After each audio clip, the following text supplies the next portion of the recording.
ఈరోజు కవిత గారు ధర్నా చౌక్లో ధర్నా చేయడము చాలా విడ్డూరంగా ఉంది. 10 ఏళ్ల పాలనలో ధర్నా చౌక్లో ధర్నాలే చేయకుండా చేసినటువంటి బీఆర్ఎస్ ప్రభుత్వంలో అది కూడా బీసీ నినాదం ఎత్తుకొని ధర్నా చౌక్లో కవిత గారు కూర్చోవడం చూస్తే నవ్వు వస్తుంది. కాంగ్రెస్ పార్టీ చిత్తశుద్ధితోటి కులగణన చేసేదే బీసీల కోసము.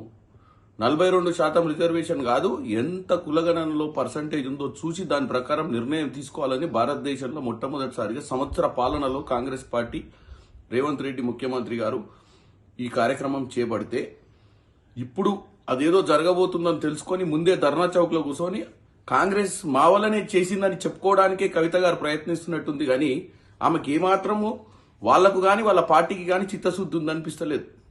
ధర్నా చేయాలనుకుంటే ధర్నా చౌక్లో కాదు, మీ నాయన ఉన్న ఫామ్ హౌస్ ముందు పోయి ధర్నా చేయండి. ఎందుకంటే 10 ఏళ్ల పాలనలో బీసీలకు ఏ రోజు పెద్దపీఠం వేసినటువంటి దాఖలాలు కనపడలేదు. బీసీల కోసం కులగణన చేసిన దాఖలాలు కనపడలేదు. బీసీల రిజర్వేషన్ కోసం మీరు 22% నుంచి 10% తీసుకొచ్చే ప్రయత్నం చేసినట్టు ఇక్కడ కనపడలేదు.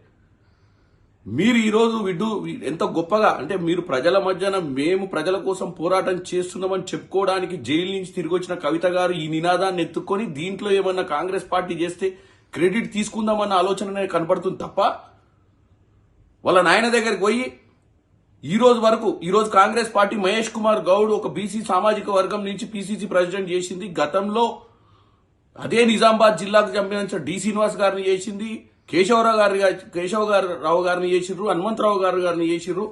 మరి మీరెందుకు చేయలేదు? ఈవెన్ వర్కింగ్ ప్రెసిడెంట్ మీ ఇంట్లోనే ఉండాలి, ప్రెసిడెంట్ మీ ఇంట్లోనే ఉండాలి. మరి బీసీలకు మీరు మొట్టమొదటిగా మీ సొంత పార్టీలో మీరు ఏకకాలం అంటే ఒక గంట సేపట్ల నిర్ణయం తీసుకునే దాంట్లోనే నిర్ణయం తీసుకోలేని మీరు పార్టీ అధ్యక్షుడిని చేసే పరిస్థితి కానీ వర్కింగ్ ప్రెసిడెంట్ని చేసే పరిస్థితి లేని మీరు ఈరోజు ప్రజలకు ఏం చెప్పాలనుకుంటున్నారు అనేది క్లియర్ ఫ్యాక్ట్ కనబడుతుంది.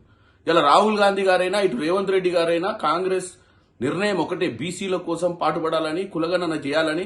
భారతదేశ వ్యాప్తంగా రాహుల్ గాంధీ గారు అందరూ కూడా ఈరోజు తెలంగాణ గవర్నమెంట్ ని ఇక్కడికి రాహుల్ గాంధీ గారు ప్రత్యేకంగా వచ్చి ఇక్కడ మీటింగ్ పెట్టి చెప్పడం జరిగింది.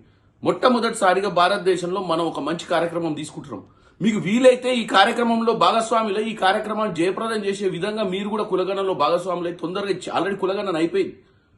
మీరు వారిని విమర్శించడం కాకుండా ఎన్ని ప్రశ్నలు వేస్తుర్రు, ఎందుకు వేస్తుర్రు అని చెప్పి మీరే ప్రజలను తప్పుతో పట్టించే ప్రయత్నం చేసిర్రు మేము కులగణన చేసేటప్పుడు, మా అధికారులు మాట్లాడేటప్పుడు. కాబట్టి మీకు ఈ ధర్నాలు చేసే అధికారమే లేదని తెలియజేస్తున్నారు.